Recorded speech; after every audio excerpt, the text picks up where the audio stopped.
And allow me to now bring in my guest, who is Philip Gichana from the Global Financial Integrity. Philip, thank you for joining us on The Explainer tonight. Before we get into how we get ourselves off this list, you've been doing this a long time. How significant is this grey listing for Kenya? Thank you very much, Yvonne, for having me today.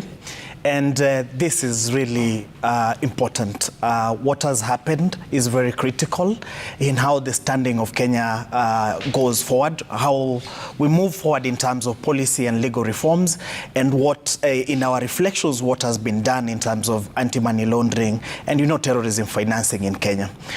What means is that now we have been officially yellow-carded. If it was a football match we were playing, we have been officially yellow-carded.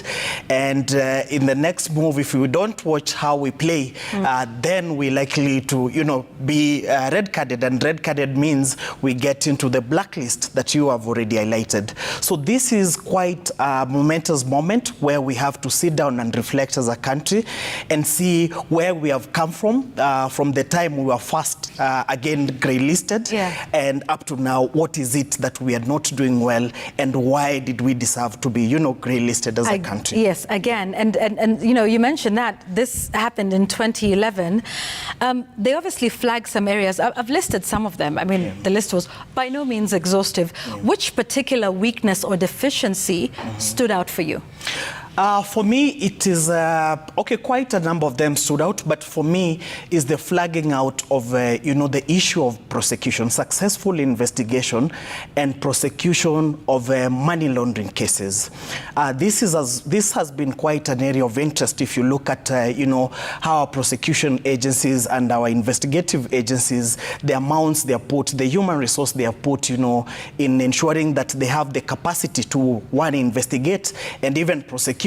That even after that, we realize that we have almost zero prosecution when it comes to money laundering, or if they are, that at the process of the assessment, when the assessment was happening, they couldn't be identified. So that is quite damning for me. If you look at also the issue of where Kenya finds itself, I mean, we are neighbors to Somalia, we are neighbors to countries that are struggling in terms of, peace and security. We have continued to deal with the challenges of terrorism in this country, but it is quite again damning when that report comes out and says that we have never had a single prosecution or a successful investigation of, persons, individuals, or even organizations that have been funding, this terrorism. So then that brings the question and brings the question where we as our nation, when it comes to money laundering and counterterrorism financing especially. And then it brings again the question, like, what are we considering as a priority when it comes to money laundering? Because the report comes out and says that what comes out is that while Kenya has been very good in, prosecuting these offenses, what we call predicate offenses, offenses that are just in a larger part of the scheme, somebody, for example, bribing. Why is this person bribing? What is he hiding? For example, somebody is caught with contraband goods. What is the larger scheme of things? So then it finds us not in a proper way to understand the whole picture of everything, because we don't go the long haul in investigating and prosecuting the people who could be financiers and even beneficiaries of, these schemes. Okay, and I want us to talk about the implication of this for the economy, for businesses, and for individuals like you and I. I mean, like you've pointed out, the issue of financing terrorism. I mean, I think perhaps in the East African region, other countries have been affected, but Kenya proportionately so with, several terror attacks. So therefore, countering the financing of terrorism is something that is in our best interests as Kenyans who've suffered several attacks. But now we've been put on the grey list. So there's Mwananchi who's saying, but so how does that affect me? And why should this matter to me? That is very important. A good question, Yvonne. And I must say that already as citizens, we are suffering the consequences of the grey listing. Our reputation is in tatters as we speak. All over the news, the CNN, BBC, all over, we are here discussing, us being grey listed. Already, that's a reputational risk. But some will say, well, it's reputation. Yeah. So my business goes on. How does it affect me? It doesn't matter and all that. I love the fact that you spoke about the issue of the World Bank and IMF. They have come out, of course, saying that they're going to support, the government get out of the grey list. But then we know very well that IMF and World Bank are also supporters of the Financial Action Task Force. So they won't want to look like, while they are supporting the Kenyan government to move out of the grey list, they'll be trying to sabotage the Financial Action Task Force, recommendations. So they want to do that balancing, and it's a tricky balance that they have to do. And I'm sure the way you highlighted that they'd want to ensure that while they have given this support, they'll have to give conditions. So we are likely to see a very expensive public debt going forward, and I hope it won't be worse than we have seen at the moment. This is the commercial, public debt, but we are likely to see, that happening. The other element that we are likely to witness now is the cost of doing business. Kenyans are entrepreneurs. They do a lot of business, across the jurisdiction.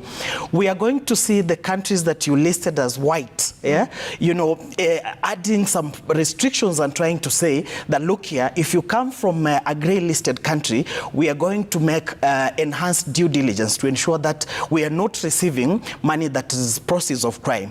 So that requirement and what will be required from our companies or our organizations or even us as individuals is going to cost more in terms of the business that we are going to transact across the region, and that is quite a disadvantage. Philip, finally, what does Kenya do? What are the next steps that Kenya must do, medium term, long term? Because also this listing comes with recommendations and timelines, which Kenya must meet.